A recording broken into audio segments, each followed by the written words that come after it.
Get this figure and more at BigBadToyStore.com.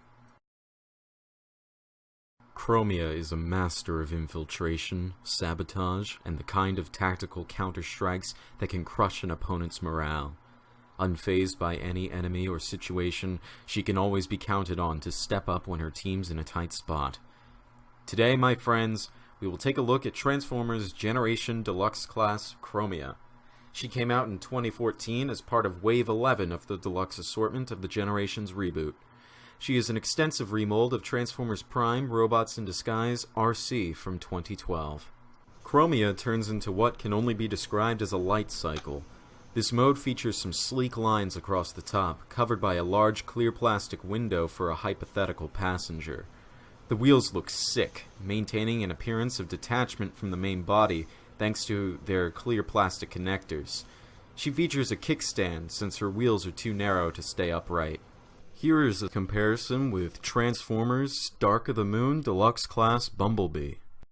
Chromia has some weapon storage for her single gun in this mode by way of two 5mm ports on either side behind the front wheel.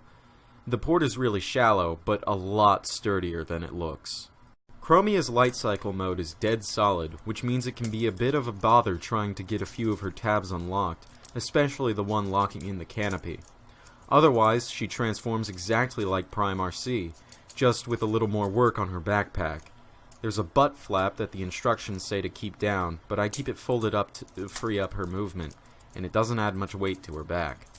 Also, I must say that I worry very much about the future of the clear plastic joints used to fold the rear wheel into place on her calves. The robot mode isn't bad, and I quite like the design, but it's just way too similar to Prime RC for it to carry across Chromia's identity. I think an even more extensive retool or a new mold entirely would have worked better for her. Despite that, it's still a great design. The design is slender and smooth, but strong enough to keep from looking like a stick. The new head sculpt is very much Chromia's, though I didn't like her helmet that much to begin with. She has light piping, but it's a boring clear white plastic.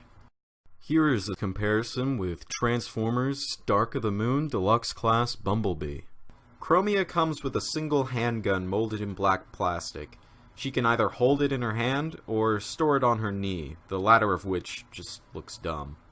Chromia retains all of the same joints from Prime RC. She has a ball-jointed head, ball-jointed shoulders connected to a shoulder hinge, ball-jointed elbows and wrists, and if you move the butt flap out of the way like I have, she has a great range on her ball-jointed hips, a thigh swivel, and an adequate knee bend. Overall, Chromia is a pretty solid figure. I wouldn't suggest her if you already have Prime RC, since she's just way too similar. But if you're a Chromia fan, or just want a few more fembots in your collection, then this is one to look for. I mean, the only other official Chromia is from Revenge of the Fallen.